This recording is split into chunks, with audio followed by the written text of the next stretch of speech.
This is Angela from E1 Support.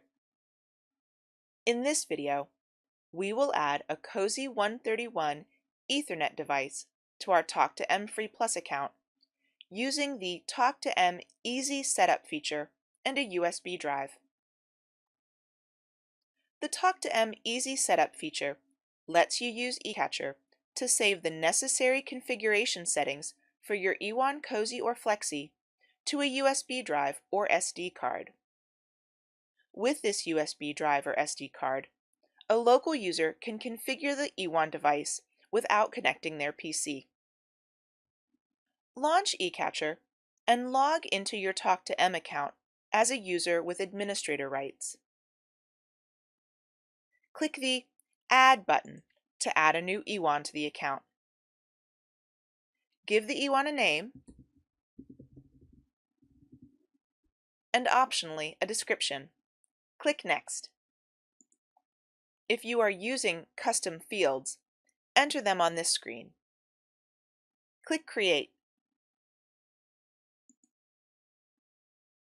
To begin specifying your Cozy's communication settings, click the Launch Setup Wizard button.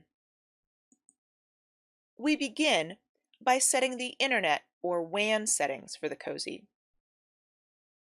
Select how the Cozy will communicate with the Internet.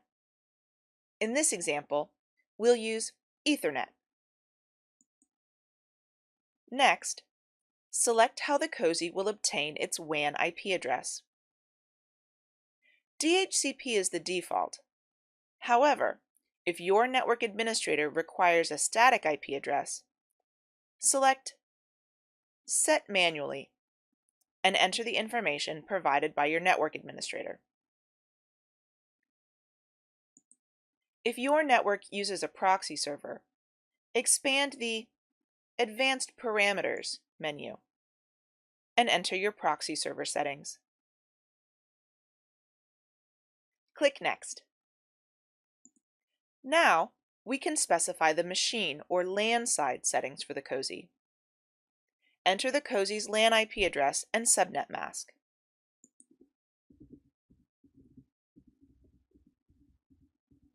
If the LAN IP address is already configured on your Cozy, you can leave these fields blank and your existing LAN IP address will be retained.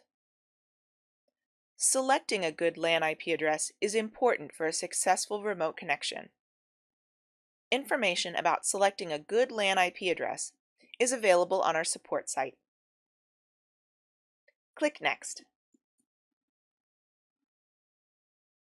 From the drop-down menu, select where to save your configuration file. The file can be saved locally to your PC for use later, or on an external storage device, such as a USB drive or SD card. In this example, we'll select our USB drive at Drive E. Click Save. Remove the drive from your PC and insert it into the USB port on your Cozy. After a few seconds, the Cozy will indicate it has processed the files on the USB drive. When the drive is removed, the Cozy will reboot and apply the new configuration. Before inserting the USB drive, be certain that the Ethernet cable from your network is connected to one of the WAN or Internet ports on your Cozy. WAN ports can be identified by a red LED. The USB drive can be inserted at any time, even with the Cozy already powered up. The user LED will begin to quickly blink orange to indicate that it has identified valid configuration files on the drive. Then, the user LED will begin blinking more slowly orange to indicate the files are being processed. When the user LED becomes solid green, the files have been processed. When you remove the USB drive at this point, the E1 will reboot and the new communication settings will be applied.